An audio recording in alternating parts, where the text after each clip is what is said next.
கர்த்தருடைய பரிசுத்த நாமத்திற்கு மகிமை உண்டாவதாக. இந்த காலை வேளையிலே தொடர்ந்து தேவனுடைய வார்த்தையை தியானிக்க கர்த்தர் கிருபை செய்வாராக. 1 கொரிந்தியர் 15:33.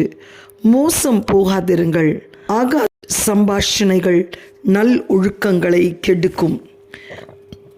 ஆகாத பேச்சுகள், வீண் பேச்சுகள், தேவையில்லாத உரையாடல்கள், பரியாசம் பண்ணுகிற உதடுகள் நமக்குள் காணப்படும் நற்குணங்களை கெடுக்கும். தேவனுக்கு முன்பாக அவைகள் பொல்லாங்காக தோன்றும். தேவனுடைய வார்த்தையில் நிலைத்திருக்கிற விசுவாசி தனது சம்பாஷணைகள் அனைத்தையும் குறித்து மிகவும் ஜாக்கிரதையாய் கவனமாய் இருக்க வேண்டும். உங்கள் வாயிலிருந்து புறப்படுகிறவைகள் பொல்லாங்கானவைகள், அவைகள்தான் உங்களை தீட்டுப்படுத்தும் என்று கர்த்தராகிய இயேசு கிறிஸ்து எப்பொழுதும் எச்சரிக்கிறார். தேவனுடைய பிரசன்னத்தில் காணப்படுகிற இந்த வேளையில் உங்கள் வாயிலிருந்து புறப்படுகிற வார்த்தைகள் மற்றவர்களுக்கு நன்மை செய்யக்கூடியவைகளாக, பக்தி விருத்தி அடைய செய்யத்தக்கதாக, அல்லது மற்றவர்கள் நடுவில் நல்ல ஐக்கியத்தை உண்டு பண்ணக்கூடியதாக இருக்கின்றனவையா என்பதை சோதித்து பாருங்கள். தேவனுடைய வார்த்தையில் தெரிந்தவர்களாக இருந்தால் அந்த வார்த்தை கிறிஸ்துவின் எதிர்பார்ப்புக்கேற்ற விதத்தில் உங்களை மறுரூபமாக்கும். உங்களிலிருந்து புறப்படுகிற வார்த்தைகள் தேவனை மகிமைப்படுத்தும். அதே வேளையில் மற்றவர்களுக்கு ஆசீர்வாதங்களை கொண்டு வரும். அதே வேளையில் தேவனோடு உள்ள ஐக்கியத்தில் காணப்படாவிட்டால், அல்லது அவருடைய வார்த்தை உங்களுக்குள் காணப்படாவிட்டால், உங்களுக்குள்ளிருந்து புறப்படுகிற வார்த்தைகள் பொல்லாங்கானவைகளுக்கும் கேடுள்ளவைகளுக்கும், அவைகள் நல்ல ஐக்கியத்தையோ அல்லது நல்ல சபையோ உருவாக்காது.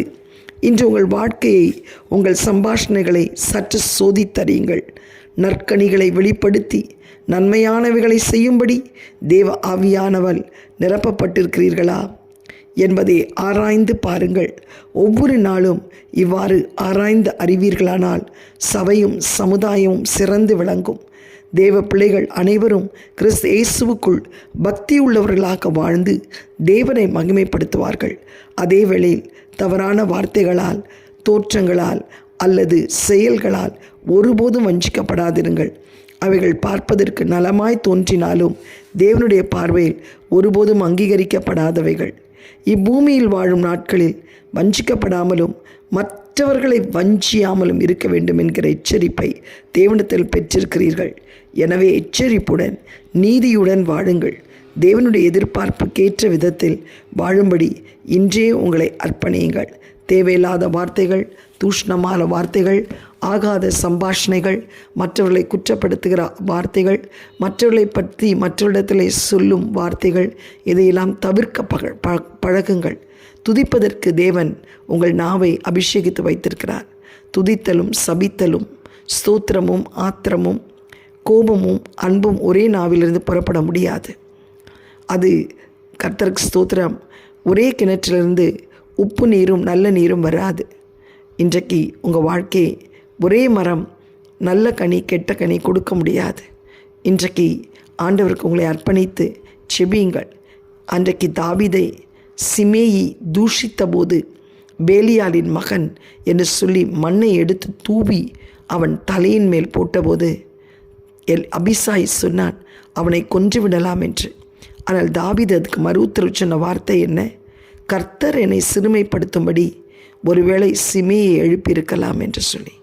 இன்றைக்கு உன்னை சிறுமைப்படுத்தும்படி உன் வாழ்க்கையிலே உன்னை நீ தாழ்த்துகிறாயா என்று பார்ப்பதற்கு, உன்னுடைய சுபாவங்கள் கிறிஸ்து இயேசுவுக்கு ஏற்றவைகளாக இருக்கிறதா என்று பார்ப்பதற்கு கர்த்தர் அநேக சிமேயிகளை உனக்கு விரோதமாக எழுப்பலாம். நீயும் ஒரு சிமேயை போல் மாறக்கூடாது. மாறாக என்னை சிறுமைப்படுத்துவதற்காக இந்த பாதையை கர்த்தர் அனுமதிக்கிறார் என்று நீ ஏற்றுக்கொள்ளும்போது தேவன், கர்த்தருக்கு ஸ்தோத்திரம், உன்னை கொண்டு மகிமைப்படுவார். இந்த காலவேளையிலே ஆகாத சம்பாஷணைகளை நீங்கள் விட்டுவிடுங்கள். அதனால்தான் சங்கீதம் 1 துன்மார்க்கனுடைய ஆலோசனை நடக்காதே, பாவிகளுடைய வழியில் நிற்காதே, பரியாசக்கார உட்காரும் இடத்திலே உட்காரதே. இரவும் பகலும் வேதத்தை தியானித்து உஷ்டகாலத்திலும் தப்பாத மரத்தை போல் கனி கொடுப்பாயானால் நீ செய்வதெல்லாம் வாய்க்கும். இன்றைக்கு நீ செய்வதெல்லாம் வாய்க்காமல் போவதற்கு காரணம் என்ன? ஆகாத சம்பாஷணை, துர் ஆலோசனைகள், தேவையில்லாத வார்த்தைகள், வெதண்டா வாதங்கள், வாக்குவாதங்கள், இது எல்லாம் நீ தகர்த்து என் நாவுக்கு காவல் வையும் என்று சொல்லி ஆண்டவருக்கு ஒப்புக்கொடு. அக்கினி தழலினால் ஏசையாவுடைய நாவை தொட்டு கர்த்தர் விசேஷித்த தீர்க்கதரிசியாய் மாற்றினது போல் உன்னையும் மாற்றுவார். எனக்கு அருமையாக எங்களை அதிகமாக நேசிக்கிற நல்ல தகப்பனே, இந்த காலை விளைக்காய் உம்மை நன்றியோடு ஸ்தோத்தரிக்கிறோம். ஆகாத சம்பாஷணை நல்லொழுக்கத்தை கெடுக்கும் என்று நாங்கள் பார்க்கிறோம் அப்பா. எந்த விதத்திலும் தேவனுக்கு விரோதமான காரியங்கள் எங்கள் வாழ்க்கையிலே சம்பாஷிக்காதபடிக்கு ராஜா கர்த்தர் காத்துக்கொள்ளும். தேவையில்லாத வார்த்தைகள், மற்றவர்களை வேதனைப்படுத்தக்கூடிய வார்த்தைகள், அப்பா குற்றப்படுத்துகிற வார்த்தைகள், குறை சொல்லுகிற வார்த்தைகள், பொய் சொல்லுகிற வார்த்தைகள், ஆண்டவரே பெருமையான பேசுகிற வார்த்தைகள், இதற்கெல்லாம் நாங்கள் எங்களை அர்ப்பணிக்காதபடி ஆண்டவரே கர்த்தாவே அப்பா எங்களை பரிசுத்தப்படுத்தி எங்கள் நாவை இப்படி அக்கினி தழலினால் சுட்டெரிக்கும்படி ஜெபிக்கிறோம். தேவனே எங்கள் நாவுக்கு காவல் வையும். இயேசுவின் மூலம் நல்ல பிதாவே, ஆமேன். God bless you all. Have a blessed day. Amen.